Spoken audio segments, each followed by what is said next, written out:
안녕하십니까. 공병호 TV의 공병호입니다. 개인이 현재 지출을 늘리기 위해서 부채, 그러니까 빚을 지면은 책임 소재가 아주 명확합니다. 그러나 나이 든 세대가 현재 지출을 늘리기 위해서 부채를 늘리게 되면 책임 소재는 대단히 모호합니다.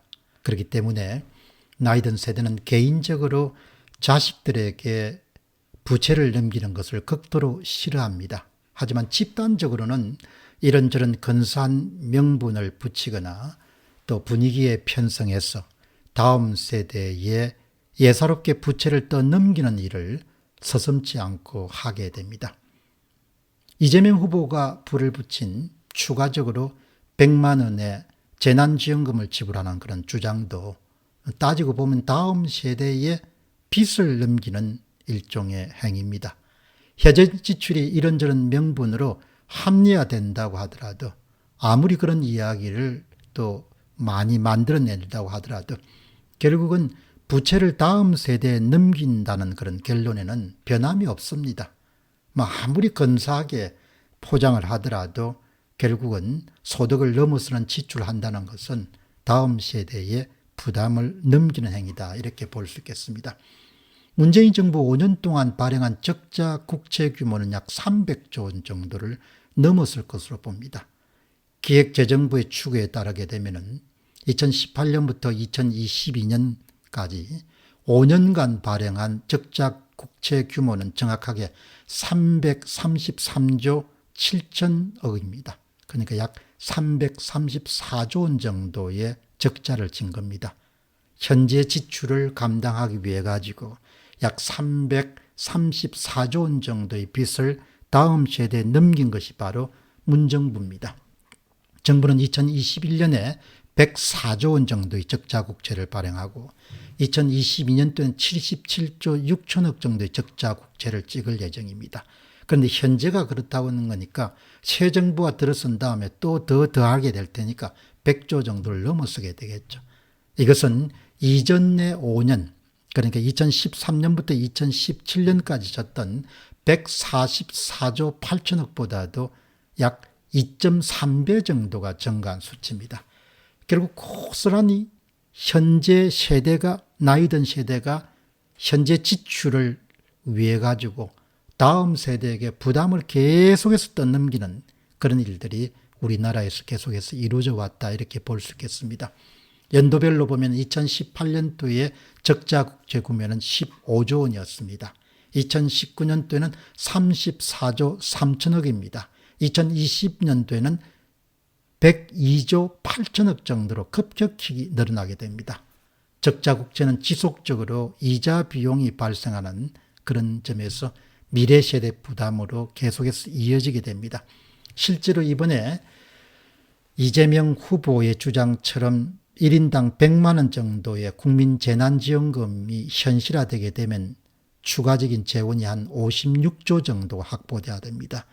그 돈을 또 고스란히 미래 세대의 재원을 끌어다가 지금 땡겨서 쓰고 부담은 다음 세대가 짊어지도록 하게 되는 겁니다.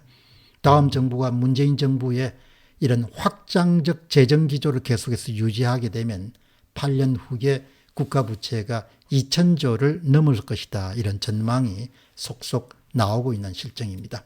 이것은 이미 국회 예산정책처가 2021년부터 2030년 중기 재정 전망에서 내린 결론이 2029년도에 국가 채무가 2029조 5천억 정도에 달하게 되고 2030년에 2198조 8천억 정도가 될 것이다, 이렇게 어마어마한 국가 부채 증가에 대한 그런 전망치가 비교적 객관성을 유지하고 있는 국회 예산정책처로부터 나오고 있습니다.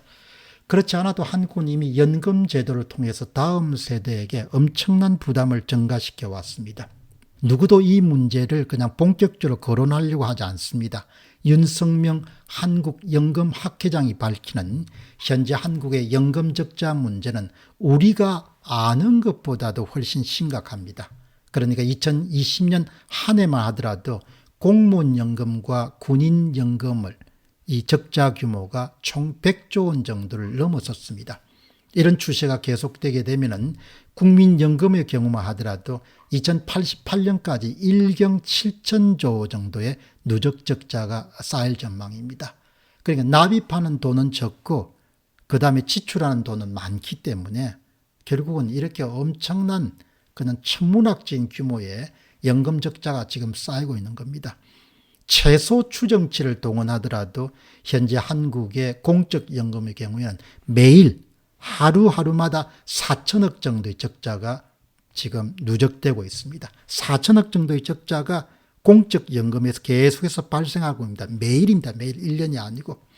지금부터 15년 전에 벌써 국민연금의 잠재부채가 하루에 800억이라는 그런 경고가 나온 바가 있습니다. 이유는 부담은 적게 하고 혜택은 많이 받기 때문입니다.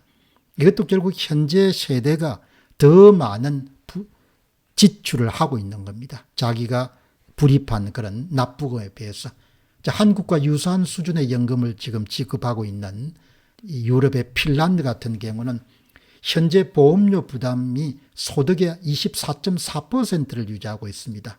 그러나 한국은 20년 동안 거의 9%를 유지하고 있습니다. 그러니까 24.4% 빼기 9%가 그게 고스란히 현재 세대의 연금 지출 위해 가지고 다음 세대가 부담해야 되는 그런 부담으로 증가가 되는 겁니다. 그러니까 이런 문제는 누구도 지금 관심을 안 가지는 겁니다. 정치적으로 20, 30대가 힘이 없기 때문입니다. 핀란드 연금센터가 한국 측의 요구에 따라서 출산율을 0.8%대로 가정하면 현재 지출을 유지하려고 하면 보험료를 무려 37%까지 올려야 된다. 그런 처방을 했습니다. 윤석명 한국연금학회 회장은 이렇게 단호하게 경고합니다. 부모보다 못 사는 세대가 현실화되고 있는 상황에서 젊은 세대의 등골을 빼먹을 연금에는 손 하나 대지 않으면서도 복지 지출을 확대하겠다고만 하고 있는 현 세대는 정말 반성해야 됩니다. 염치 상실의 시대에 살고 있다는 기획재정부 관리의 한탄이 가슴에 맴도는 이유이기도 합니다.